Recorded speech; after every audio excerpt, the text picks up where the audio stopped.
이 시각 헤드라인 뉴스입니다.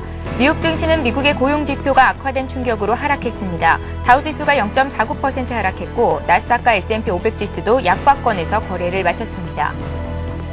유럽 주요 증시는 미국의 경기 회복이 예상보다 지지부진하다는 고용 관련 통계의 영향을 받아 하락했습니다. 영국과 프랑스 증시는 1% 이상 내렸습니다. 중소기업 중앙회를 중심으로 추진되고 있는 제4 이동통신사업자 컨소시엄이 삼성전자 등 국내 통신장비, 서비스 사업자, 국내 중견 벤처기업 등이 참여하는 그랜드 컨소시엄으로 구성됩니다. 급속한 저출산, 고령화로 우리나라 인구가 2100년에는 3,700만 명 수준까지 감소할 것이라는 전망이 나왔습니다.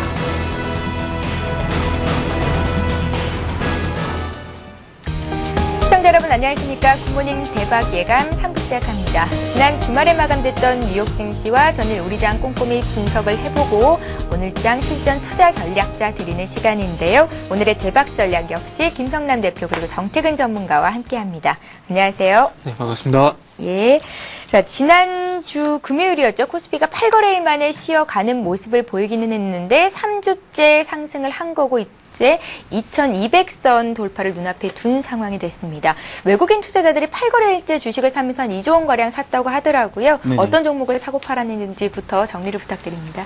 네, 지난 한 주 동안 외국인과 기관이 사고 팔았던 종목들 말씀을 드리도록 하겠습니다. 예. 자, 외국인은요, KB금융을 가장 많이 매수한 걸로 되어 있습니다만 사실 이제 금요일 날 그 KB금융에서 자사주 매각이 있었죠. 그래서 금요일 하루만 놓고 봐도 1조 7,200억가량이 외국인이 KB금융을 자사주 매수를 한 부분이고요. 자, 반면에 기관은 1조 5,500억가량이 KB금융에 대한 매도가 있었기 때문에 이 부분에 대해서는 이제 여러분들이 아마 HTS 각각 보시는 것도 그 외국인과 기관의 어떤 매수, 매도 이 부분이 그 부분을 감안을 해서 하셔가지고 생각을 하셔야 된다는 거 꼭 참고를 하시기 바랍니다. 자, 그래서 일단은 그렇게 올라왔지만 이것이 그 KB금융을 가장 많이 사고 팔았다라고 그렇게 하기는 어렵다라고 좀 참고를 하십시오.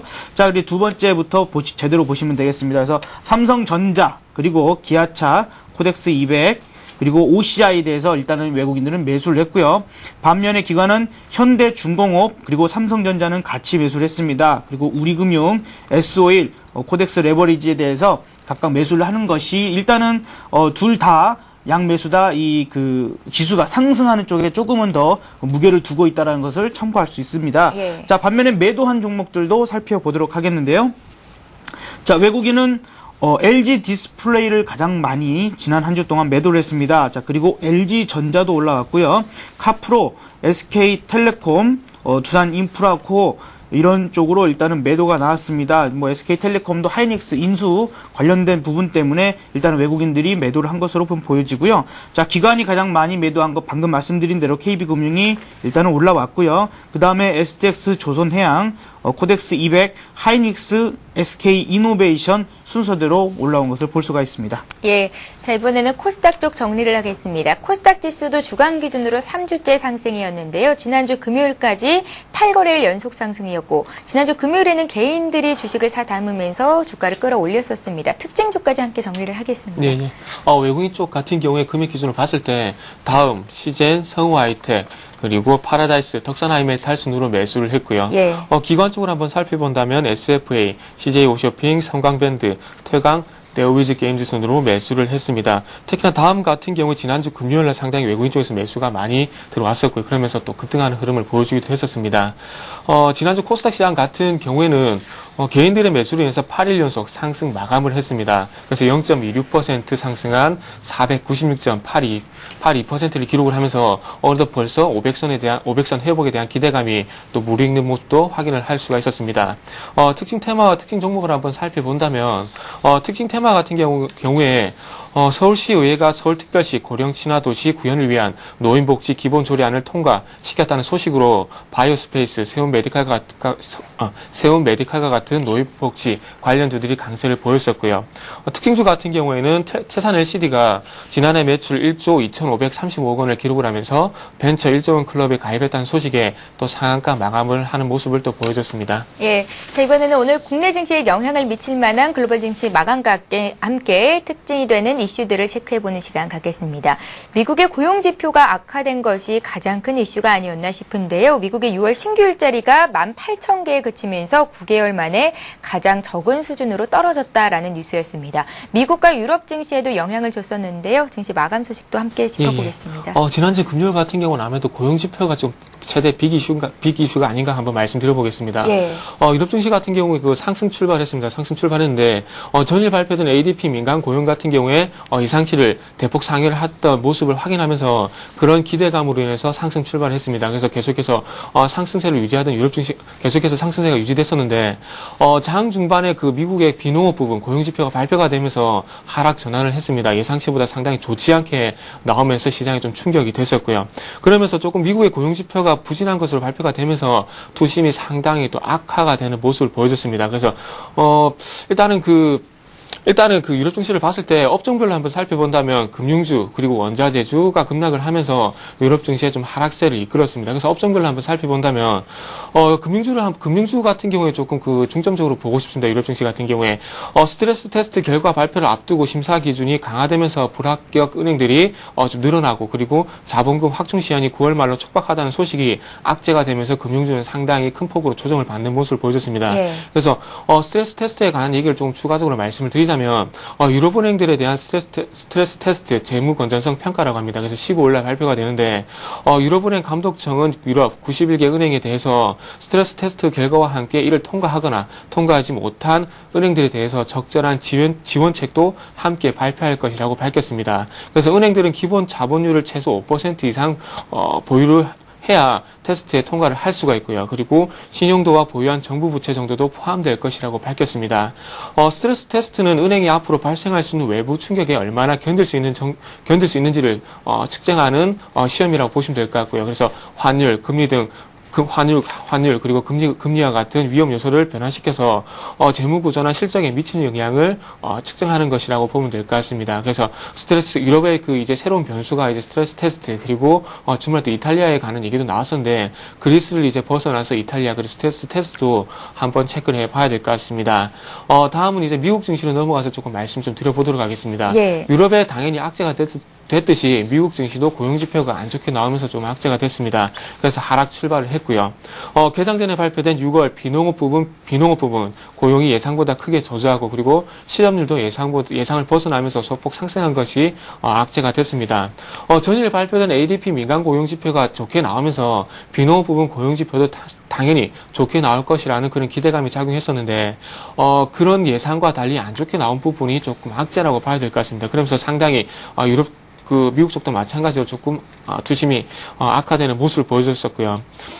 고용 지표가 좀 악재가 되면서 경제 성장에 대한 우려감이 작용을 하면서 은행, 산업, 원자재, 소매, 유통주 전체적으로 악재가 됐습니다. 그래서 개장 후에 큰 폭으로 하락했고요. 하지만 소프트 패치에도 불구하고 2분기 어닝 희망감과 그리고 저가 매수가 유비되면서 90포인트가량 낙폭을 축소하면서 마감을 했습니다. 그래서 지금 화면에 지금 전일 발표된 비농업 부분 고용자 수가 나오고 있는데 화면에 보시면 아시다시피 지난달 같은 경우도 수정이 됐습니다. 25,000명 증가로 수정이 됐고요. 그리고 이번 달도 마찬가지 18,000명 증가했다고 발표가 됐습니다.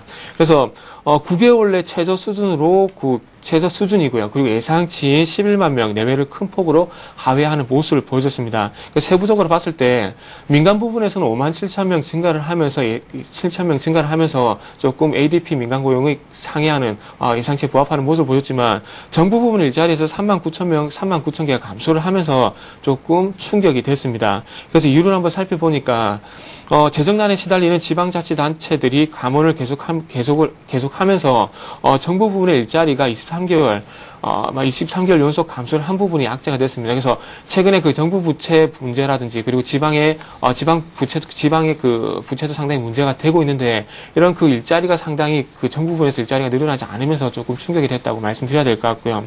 그래서 제조업 부분에서는 9,000개 증가를 했고 서비스업 부분에서 14,000개가 증가를 했습니다. 하지만 공공 부문 일자리가 39,000개 감소를 했고 건설 부문도 9,000개나 감소를 하는 모습을 보였습니다. 그래서 정부 부분의 일자리가 줄어들면서 3차 강세 완화에 대한 부분 그리고 정부 부채 한도 그런 부분 상향 조정이 조금 이끌어지지 않겠나 한번 봐야 될 것 같고요. 그리고 또 한번 그 화면을 보면서 조금 말씀드리자면 실업률 같은 경우도 예상치를 좀 벗어나면서 0.1% 증가를 했습니다.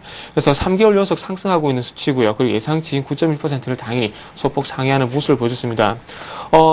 실제로 전체 실업자 수는 1,041만 명 늘었고요. 그래서 이 가운데 44%에 달하는 630만 명은 6개월 이상 장기 실업 상태에 놓여 있다고 노동부에서 밝혔습니다. 그래서 지금 현재 민간 부분 일자리, 정부 부분 일자리가 늘어나지 않으면서 지금 현재 실업률이 계속해서 증가하고 있는데 기업에서 당연히 그 일자리를 증가를 시켜야 되고요. 그리고 정부 부분의 정부 부채 한도 그리고 어떻게 봤을 때 정부 부채 한도 이런 부분을 봤을 때 정부 부분에서도 일자리를 늘리지 않는다면 실업률은 계속해서 완만한 상승세가 예상이 되기 때문에 조금 시장에 충격으로 작용할 것으로 예상이 되고 있습니다. 그래서 지금 현재 미국의 고용 상황이 좋지 않게 나오면서 계속해서 경기 침체가 일시적인 것이 아니라 조금 장기적으로 지속이 될 가능성도 조금은 조심스럽게 얘기가 나오고 있습니다. 예. 자, 이번에는 지난 금요일에 마감이 됐던 국내 아시아 쪽 정리를 하겠습니다.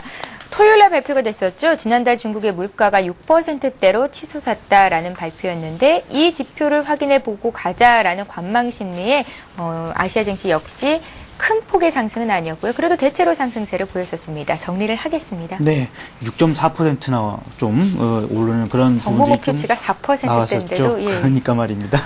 자, 이제 그런 부분들에 대한 그런 전망이 일단은 한번 확인하자라는 그런 심리가 좀 강했던 것 같고요. 예. 근데 이 부분이 또 이 2분기 기업가 신뢰지수도 전보다 좀 하락을 했습니다. 이제 그러다 보니까 어떻게 보면 그동안의 어떤 낙관적인 그래서 이 긴축에 대한 우려감들을 조금씩 풀어지고 있는 듯 했었습니다만 다시 한번 주말 동안에 조금은 더 불안감이 생기는 것이 아닌가라는 좀 분위기도 다시 형성될 수 있으니까요. 이번 주에 관련돼서 그 부분을 같이 보셔야 될 것 같습니다. 네. 자, 일단은 방금 말씀드린 대로 중국 같은 경우는 물가지표 발표를 앞두고 있었기 때문에 그에 따른 일단은 좀 확인하자는 심리가 좀 강했습니다. 그러다 보니까 이 상승폭이 좀 제한되는 부분들이 있었는데요.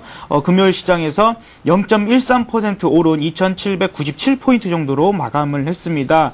일단은 그래도 그동안 어떤 시장을 좀 짓눌러 왔었던 해외 악재 해소 기대감에 시장에 조금은 우호적으로 작용을 하면서 상승 마감을 했던 부분이겠고요. 자, 부동산 업종이 한 0.8% 올랐고 금융보험 업종도 한 0.6% 상승세를 좀 보였습니다. 다만 이제 건설 업종과 농림목 업종이 각각 한 0.4% 정도씩 밀렸다라는 부분들이 일단은 주가를 조금은 상승폭을 제한하는 흐름이 나왔습니다. 자, 중국 증시는요.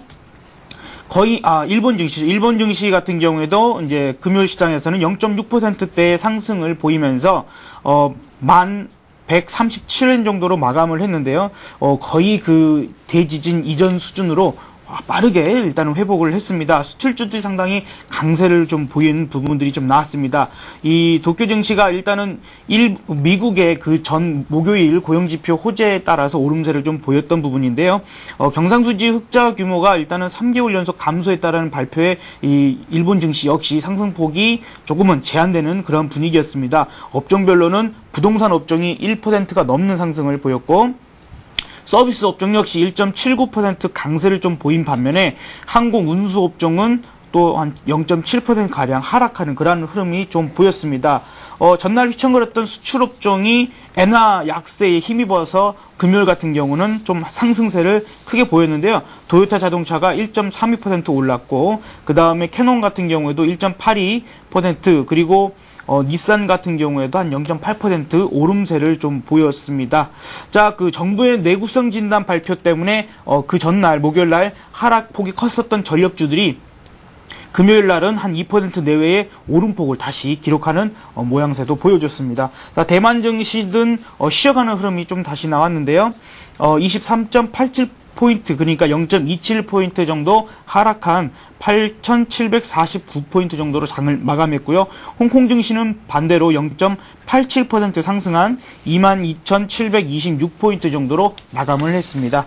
자, 아시아 시장이 전반적으로 약간의 혼조세를 보이는 부분에 있어서 조금은 쉬어가는 분위기가 일단은 우리나라 증시와 대만 증시에서 나왔습니다. 근데 전반적으로 조금은 오름세를 보였죠. 근데 우리나라 시장은 일단은 어떻게 보면은 이제 그 코스피 지수도 처음에는 그 갭상승을 했죠. 그래서 2190선을 돌파를 하면서 출발을 했습니다. 근데 이제 최근 한 7일 정도 이어진 상승에 따른 부담, 그리고 이제 기관의 매물 영향으로 지수의 상승폭을 축소를 했습니다. 그래서 0.01% 하락을 했죠. 거의 뭐 변동이 없다 싶을 정도로 2180포인트를 지켜내면서 마감을 했습니다.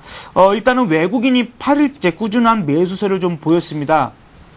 아마 HTS를 보면은 뭐 1조 원이 훨씬 넘는 가격으로 올라오겠지만은 그 부분은 아까도 말씀드렸다시피 KB금융의 자사주 매각에 따른 그러한 부분이기 때문에 그 부분을 제외를 한다면 외국인이 한 2,600억 가량 매수를 했다라는 부분을 참고를 하시면 되겠고요. 기관은 반면에 한 2,300억 가량 매도를 한 부분으로 보시면은 오히려 이제 그런 것들에 대한 변동성 없이 그 흐름에 어떤 그 다른 변동성 없이 확인할 수가 있으시겠습니다.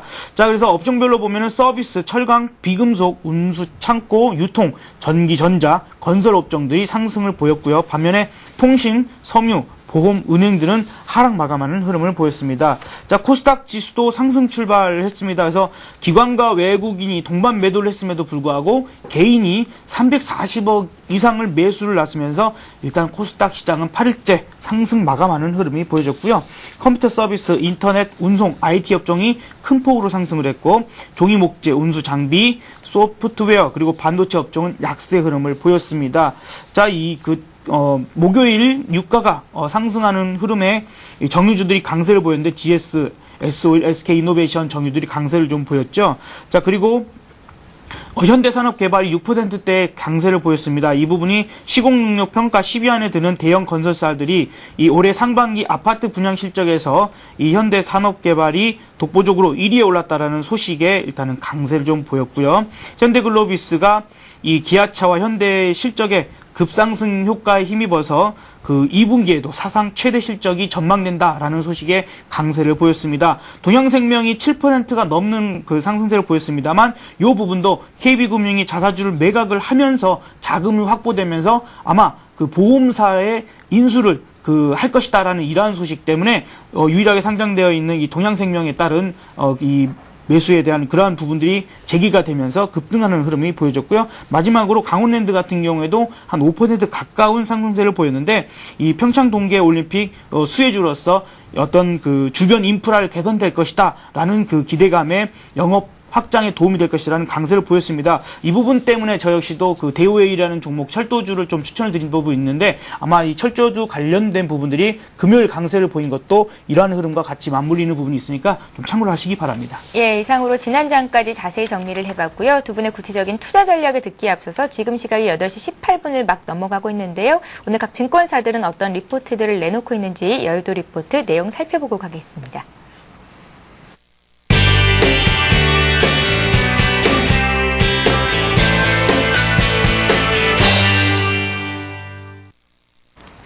이 시각 각 증권사 리포트 내용 살펴봅니다. 오늘은 동양종금증권의 의견부터 보겠습니다. 동양종금증권은 기다리는 님이 안 오시니 불안감만 커진다라고 정리를 했는데요. 현재 국내장은 차익거래의 매수가 끝없이 유입되고 있죠. 동양종금증권은 차익장고의 부담이 만기 주초에 청산될 가능성에 대한 기대가 사라진다면 시장 투자자들은 만기주 내내 불확실성 하에 놓여질 것이라고 밝혔습니다. 이에 시장 베이시스 및 컨버전을 매우 주의 깊게 관찰해야 할 필요성이 있다고 조언했습니다. 미국 고용지표의 결과는 실망스러웠는데요. 하지만 하나대투증권은 7월 주요 경제지표들이 모두 발표되고 소화됐기 때문에 당분간 경제지표에 의한 시장의 휘둘림은 없을 것이라고 밝혔습니다. 그리고 이번 주는 옵션 만기에 따른 프로그램 매도 가능성으로 장세가 주춤할 것이라고 전망했는데요. 이에 이번 한 주는 하반기 상승장을 준비하는 기회로 삼고 매수 관점으로 대응해보자고 의견을 제시했습니다. 한양증권은 이번 주 국내 시장은 코스피가 가격 부담에 노출돼 쉬어가는 흐름을 보일 것이라고 밝혔습니다. 옵션 만기 전후 변동성과 금통위 금리 동결 전망은 가파른 환율 하락 속도 제동에 긍정적인 영향을 미칠 것으로 예상했습니다. 박스권 장세 내 매수 전략으로 업종별로는 자동차와 부품, 화학, 조선, 기계, IT에 관심을 가져보자고 의견을 내놨습니다. 우리투자증권은 현 시장의 지수 반등 과정에서 특정 주도주의 상승보다는 업종별 순환매 양상이 나타나고 있다고 밝혔습니다. 이에 외국인과 기관의 매수 업종에 집중하며 2분기 실적 우려에도 기업 이익 증가가 지속되는 에너지와 자동차 부품 업종에 관심을 가져보자고 조언했습니다.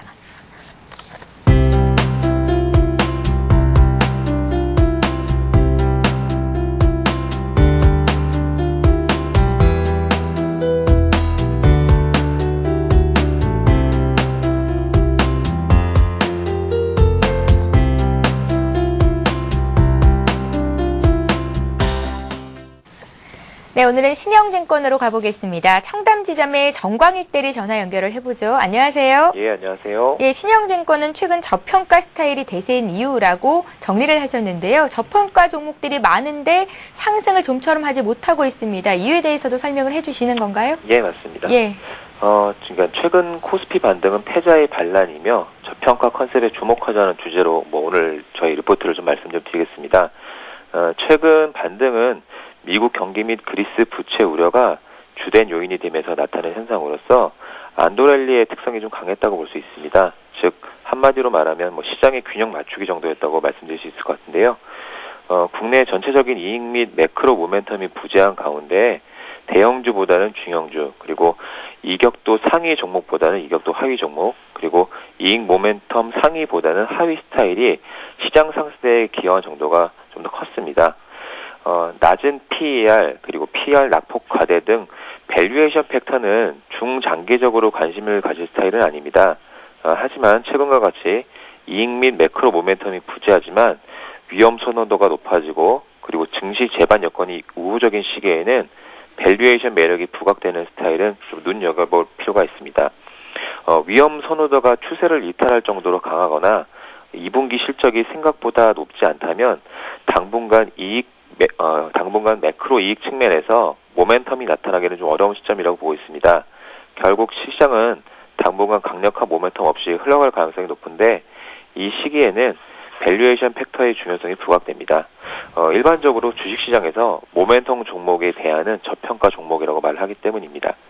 2008년 금융위기 폭락 시점을 제외하고는 국내 기업 이익 모멘텀과 낮은 PER 및 PR 낙폭과대 컨셉의 상대 수익률은 정확하게 역외관계가 나타나고 있습니다. 이는 최근과 같이 이익 모멘텀이 낮아져 있는 상황에서 이익 모멘텀에 대한인 저평가 종목들의 관심이 필요하다는 증거가 될 것 같습니다. 최근 이러한 스타일에 부합하는 업종은 은행, 정유, 섬유의복, 그리고 자동차 종목이라고 좀 볼 수 있을 것 같습니다. 이번 주부터 실적 시즌이 시작됩니다. 2분기에는 우리나라뿐 아니라 전 세계적으로 분위기가 좀 좋지 않은 모습인데요.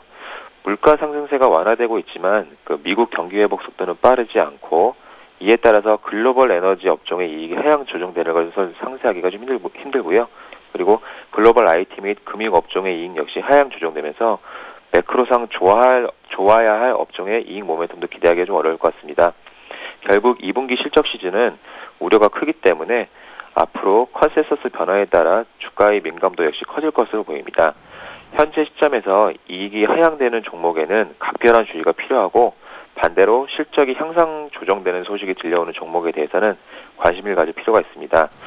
저희 회사에서는 지주사 섹터에서는 CJ와 SK, 그리고 금융주에서는 외환은행과 기업은행, 그리고 내수주에는 롯데제과, 농심, 롯데쇼핑, 그리고 정유주에서는 SK이노베이션과 금호석유 등이 밸류에이션 매력이 부각되면서 양호한 이익을 낼 수 있지 않을까 이렇게 전망을 하고 있습니다.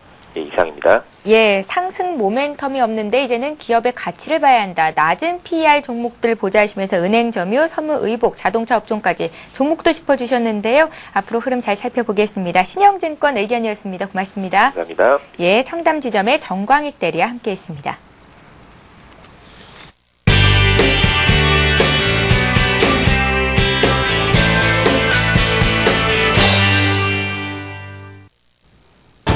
잠시 후 8시 50분 투자 손자병법이 시작됩니다. 최근 들어서 코스피의 상승세가 무서웠는데요. 7거래일 상승한 이후에 8거래일째 하락으로 전환이 됐습니다. 2200선을 여전히 눈앞에 두고 있습니다. 2180선대에서 호시탐탐 기회를 노리고 있는 상황입니다. 미국 증시는 고용 지표가 부진하게 나오면서 일제히 하락했습니다. 유럽 증시도 미국발 소식에 부진한 흐름을 함께 보여줬습니다. 이번 주에는 저희가 살펴봐야 될 내용들이 상당히 많습니다. 금통위 이벤트가 있는데요. 과연 금리 인상이 이루어질 것인지 체크해 보도록 하겠습니다. 소비자 물가 상승률이 6개월 연속 4%대 이상을 현재 기록하고 있습니다. 금리 인상이 또 환율 하락으로 이어지는 만큼 부담이 좀 남아있는 것은 사실이죠. 이 밖에 다양한 경제 지표들이 있는데요. 하나하나 저희가 잠시 후에 확인해 보겠습니다. 저는 잠시 후 8시 50분에 찾아뵙겠습니다. 예, 계속해서 오늘의 대박 전략 이어갑니다. 지금 시각이 벌써 8시 25분을 막 넘어가고 있는데요. 개장을 한 35분 정도 앞둔 상황에서 두 분께서 오늘 어떤 투자 전략을 세워주실지 먼저 김성남 대표 의견부터 여쭙겠습니다. 네. 예.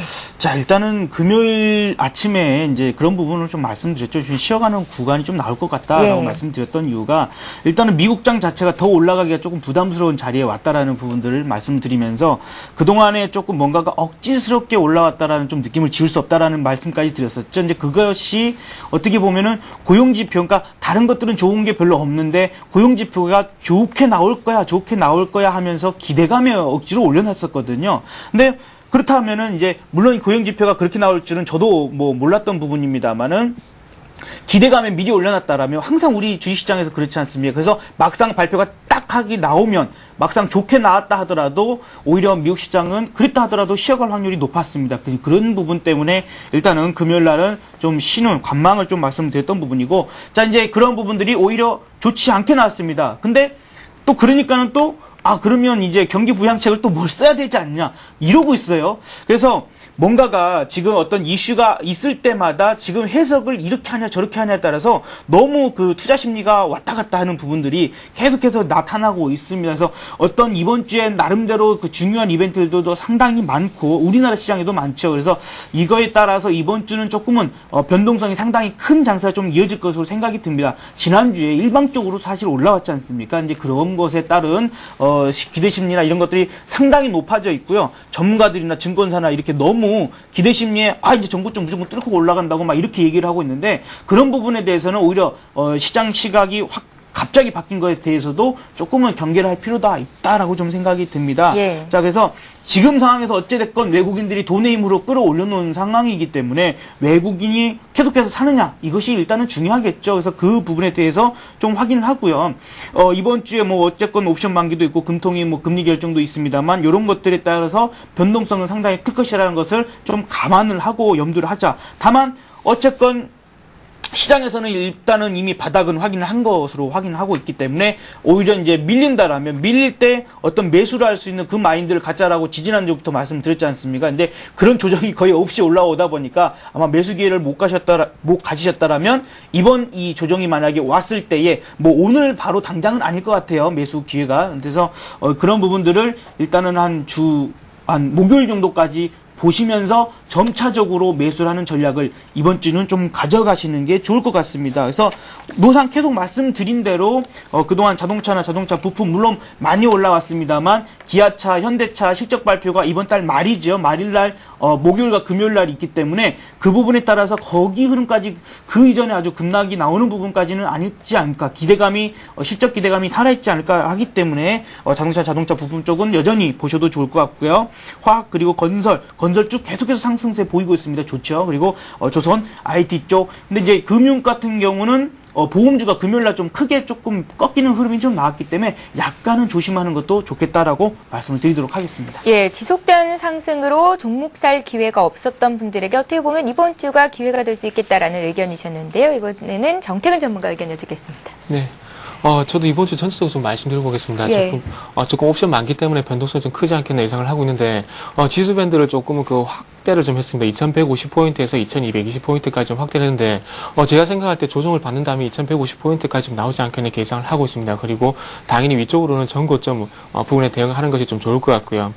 금일 같은 경우 조금 지난주 금요일 날 고용 충격이 조금 완화가 되면서 조금 하락 출발은 하겠지만 그런 부분을 좀 만회하는 그런 시도가 좀 나오지 않겠나 예상이 되고 있고요. 그러면서 어닝에 대한 기대감이 조금 시장 전체적으로 우호적으로 좀 작용하지 않겠나 이렇게 예상을 하고 있습니다. 그래서 조금 하락 출발은 예상이 되더라도 가지고 조금 시장 그렇게 큰 폭으로 밀리지 않고 조금 위쪽으로 위쪽으로 상승하려는 움직임이 좀 나오지 않겠나 이렇게 말씀드려보겠습니다.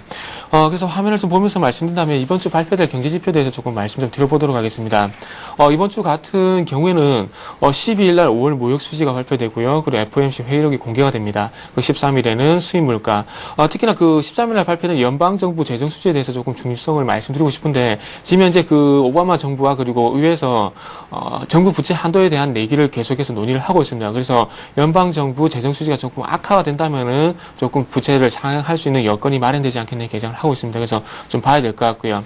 특히나 그 물가에 관한 지표도 상당히 많이 발표가 됩니다. 14일은 생산자 물가 PPI가 발표가 되고 13일은 마찬가지로 수입 물가가 발표되죠. 그리고 15일은 CPI가 발표가 되는데 조금 예상치들이 조금 그 계속해서 마이너스권입니다. 그래서 조금 인플레에 관한 우려감이 점점 해소가 되면서 금리 인상은 점차 금리 인상에 관한 얘기, 물가 상승에 관한 우려감은 점점 사라지지 않겠나 예상을 하고 있습니다. 그래서 양적 완화 기준은 계속해서 유지가 될 것으로 판단이 되고 있고요. 15일 날 발표되는 산업생산 그리고 엠파이어 스테이트업 제조업 지수 요거 같은 경우에는 당연히 중요하게 봐야 될 지표를 말씀드리고 싶습니다. 그리고 오늘 저녁에 알코아를 시작해서 실적이 발표가 되는데 그러면서 JP모간 체이스 그리고 시티그룹이 발표가 됩니다.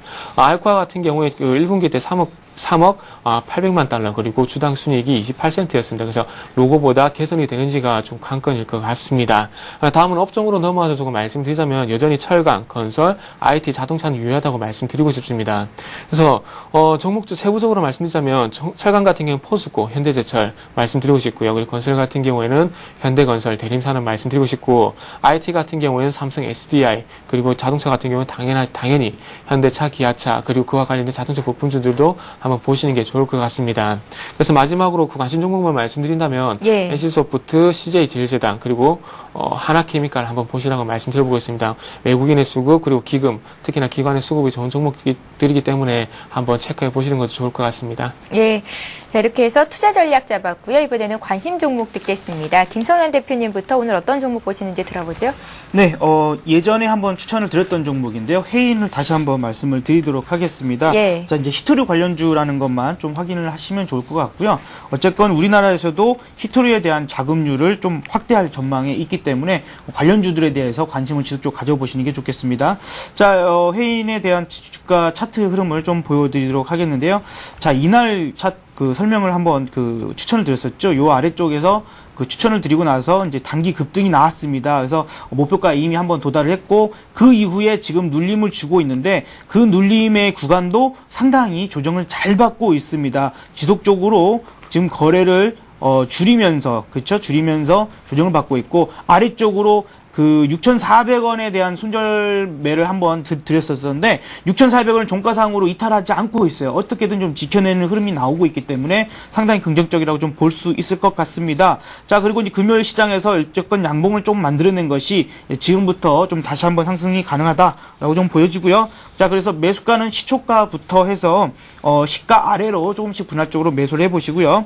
목표가는 7,000원으로 좀 일단은 단기적인 입장에서 짧게 제시해 드리도록 하겠습니다. 뭐 그렇다 하더라도 한 8%가 넘는 수익이 생길 것으로 예상이 되고요. 자, 손절가는 어제 금요일장의 저가입니다. 금요일장 저가인 6,340원을 제시해 드리니까요. 요 부분이 이탈됐을 때는 일단은 그 손절로 대응하시고 만약에 오늘 6,340원이 이하에서 시초가를 형성한다라고 한다면 접근하지 않도록 하겠습니다. 오히려 회복된 것을 확인한 이후에 6,400원대에서 매수하시는 전략이 좋겠습니다. 예, 김선환 대표님 오늘 다시 한번 해인을 공략하시고요. 이번에 정태근 전문가 종목 들을 텐데요.